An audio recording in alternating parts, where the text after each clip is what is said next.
Finally, on sport today, here's something a little bit different to end with. In Wales, there's an annual race called Man v Horse. Men and women compete too, but it's humans against horses. And at the weekend, for only the third time in over 40 years, a human outran a horse over 22.5 miles to win. The appropriately named Ricky Lightfoot, a trail runner and firefighter, took the title. He's been speaking to our reporter Sanny Rudravajhala about how he saw off his four-legged competitors.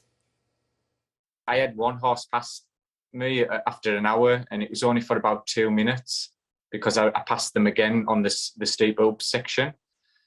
Until that horse come charging by, galloping, it was a bit mental, to be honest. And now, because I was sort of in the zone and I was sort of concentrating, and it was windy and it was raining, and it sort of come out of nowhere, and I was a bit shocked at first. And yeah, it's a pretty cool event. That experience must have been totally different to everything else you've experienced. I mean, you're a former world champion fell runner, of course. You've been around the block, to say the least, and been all over the world. You know, it's a pretty small place where the race begins, and I think it's there's about 600 people living there, and it felt as though they all come out to help. And you know, there's a lot of support. Obviously, I'm nobody would have known who I am from that part of Wales, but you know, I seem to have a lot of support out on the route, and you know, people cheering and shouting my name, which is fantastic, like for an event like that.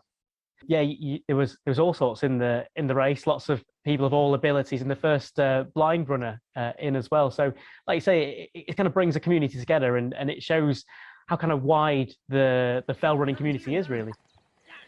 Yeah, definitely. And although there's a race between a man and a horse at the front end, you know, it's everybody else who takes part in the event what makes the event. So, you know, from that person who sort of finished towards the back of the race, you know, they're just as important as me winning as well, because without them there wouldn't be no race, really. And I'm talking to you now. You're at a fire station. You're a firefighter by trade. I mean, to be an elite performer, an elite athlete, and also have such a demanding job, I don't understand how you can manage to do all those things. Well, I consider myself pretty lucky, to be honest. You know, I love the job I do. I work with a group of people what I consider close friends, and we spend a lot of time together.